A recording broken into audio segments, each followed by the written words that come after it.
ओवैसी एक बार फिर खबरों में है। दिलचस्प बात है, खबरों में उन्हीं नेता को लेकर हैं जो कुछ दिन पहले ओवैसी की तारीफ करते नहीं थक रहे थे। हम बात कर रहे हैं किरण रिजिजू की, जिन्होंने ओवैसी के विदेशी दौरों के दौरान ऑपरेशन सिंदूर को लेकर जमकर उनकी तारीफ की थी। लेकिन ताजा मामला अब है ओवैसी रिजिजू पर भयानक भड़कते हुए नजर आए हैं और अपने गुस्से में उन्होंने जमकर हमला बोला है। ओवैसी क्यों गुस्से में है और क्या है पूरा मामला, इसे जानने के लिए हमारे साथ जुड़े हैं शेखर सर। शेखर सर, पूरा मामला क्या है और अब ओवैसी फिर से सुर्खियों में क्यों आ गए? देखिए सोनम, ओवैसी और बीजेपी का रिश्ता अपने आप में बेहद दिलचस्प है।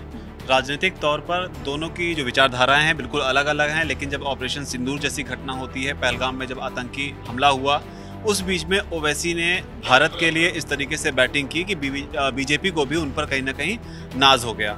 और नाज हो गया ये बात सिर्फ शब्दों में नहीं है, बल्कि किरण रिजिजू का ही एक ट्वीट जो है वो सोशल मीडिया पर काफ़ी वायरल है, जिसमें उन्होंने कहा था, ओवैसी ने जो स्टेटमेंट विदेश में जाकर भारत के हित में जिस डेलीगेशन का हिस्सा बनकर वो गए थे उसमें दी थी, और उसी पर किरण रिजिजू ने लिखा था कि पाकिस्तान की तो पोल खोल दी। तो तब ओवैसी की तारीफ बीजेपी करती हुई नहीं थक रही थी, और बीजेपी ने ओवैसी को या बीजेपी की सरकार ने या केंद्र सरकार ने ओवैसी को कैसे चुना इस ऑपरेशन के लिए, वो भी अपने आप में कहानी बेहद दिलचस्प है।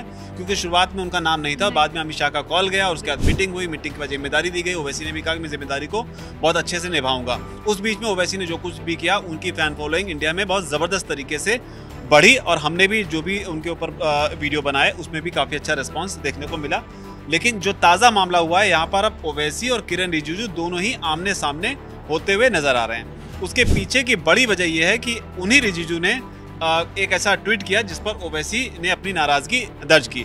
अब रिजिजू का जो ट्वीट है वो ये आपके सामने है, जिसमें उन्होंने लिखा, India is the only country where the minorities get more benefits protections than the majority. मतलब मेजॉरिटी जो कम्युनिटी यहाँ पर इंडिया में है, आप अगर आसान भाषा में समझें कि हिंदू जो हैं उनसे ज़्यादा सुविधाएं जो हैं और जो प्रोटेक्शन है वो जो माइनॉरिटीज़ हैं उनको मिलता है, यानी कि जो अल्पसंख्यक हैं उनको मिलता है। और यहाँ पर अल्पसंख्यक जो है आप मुसलमानों को समझ सकते हैं, खासतौर पर जब ओवैसी का रिएक्शन इसमें खुलकर सामने आ गया है। तो इसी, और ये इन्होंने एक इंटरव्यू के दौरान दिया है, इंडियन एक्सप्रेस को इंटरव्यू किरण रिजिजू ने दिया था।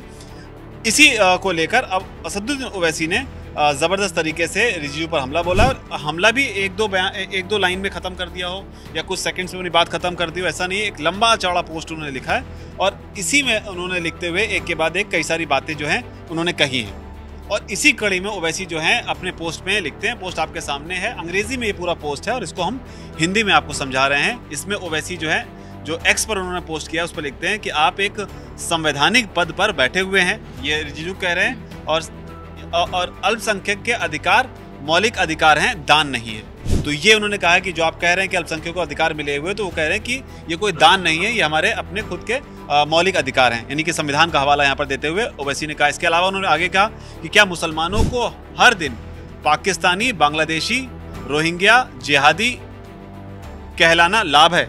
सवाल उठाया उन्होंने साथ ही कहा, क्या लिंच किया जाना सुरक्षा है?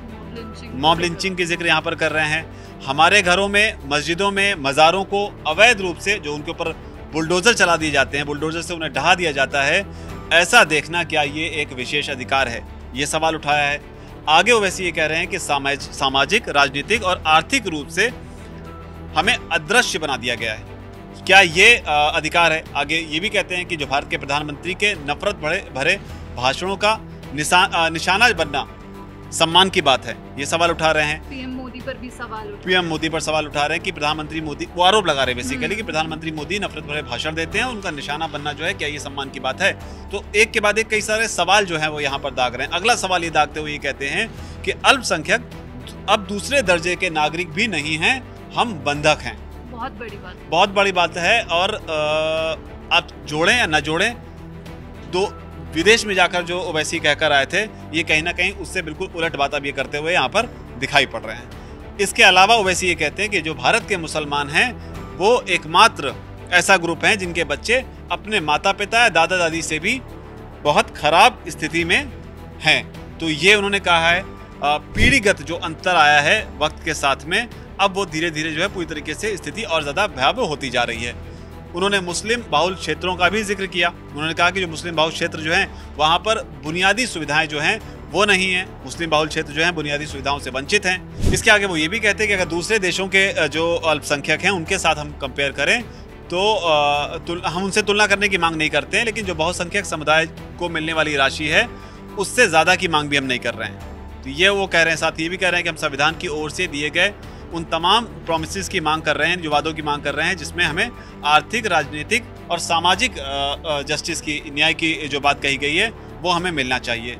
और ये जो सारी चीज़ें कह रहे हैं ओवैसी, ये किरेन रिजिजू के उस बयान के जवाब में कह रहे हैं जिसमें किरेन रिजिजू ने कहा था कि हमारे जो पड़ोसी देश के अल्पसंख्यक हैं वो भारत आना क्यों पसंद करते हैं और हमारे जो अल्पसंख्यक हैं वो पलायन नहीं करते हैं। तो ये बात जो है रिजिजू ने कही थी कि हमारे यहाँ के अल्पसंख्यक जो है वो बाहर नहीं जाते हैं, पलायन नहीं करते हैं। इसी कड़ी में वो लगातार जो है ओवैसी जो है नाराज़ दिखे यहाँ पर, और इस पर्टिकुलर बात पर भी उन्होंने रिएक्ट करते हुए ये कहा है कि पलायन क्यों नहीं करते। इस पर उन्होंने कहा है कि अल्पसंख्यकों के खिलाफ जो मंत्री जी कह रहे हैं अगर हम पलायन नहीं करते तो इसका मतलब ये बिल्कुल भी नहीं निकाला जाना चाहिए कि हम खुश हैं। उन्होंने ये कहा कि हम पलायन इसलिए नहीं करते क्योंकि हमें पलायन करने की आदत नहीं है। हम अंग्रेज़ों से नहीं भागे, हम विभाजन के दौरान नहीं भागे, हम जम्मू, दिल्ली, गुजरात, मुरादाबाद, दिल्ली यहाँ पर जो नरसंहार हुए इनके कारण नहीं भागे, तो फिर हमें भागने की आदत नहीं। तो ये ओवैसी ने एक लंबा चौड़ा पोस्ट लिखकर अब रिजिजू पर यहाँ पर हमला बोला है, केंद्र सरकार पर हमला बोला है। और ये अब जो है कहीं ना कहीं जो लगातार आरोप लगते रहे हैं ओवैसी के ऊपर कि वो बीजेपी की बी टीम है और बीजेपी के साथ में मिलकर वो अलाइन होकर काम करना चाहते हैं या करते हैं, इस तरह के आरोप के बिल्कुल खिलाफ या उलट ये उनका बयान है। हालांकि अब ये उनका जो बयान है ये एक रणनीतिक मतलब उनकी जो पॉलिटिकल स्ट्रेटजी है उसके तहत, क्योंकि अगर आप मिलकर काम करते भी हैं तो आपका मिलकर दिखना ज़रूरी नहीं है। तो ये एक उसका हिस्सा है या वाकई इस चीज़ से वो नाराज़ हैं। बहुत सारी उन्होंने बातें कही, लेकिन जिस चीज़ की सबसे ज़्यादा चर्चा हो रही है वो ये है कि हम बंधक हैं।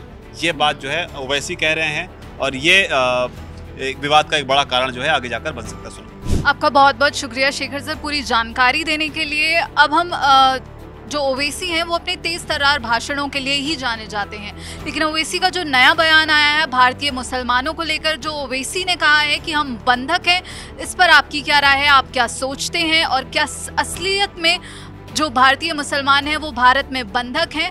हाँ या ना में आप कमेंट बॉक्स में जवाब दे सकते हैं। बाकी ऐसी ही खबरों और दुनिया की खबरों के लिए जुड़े रहिए दैनिक जागरण के साथ। नमस्कार।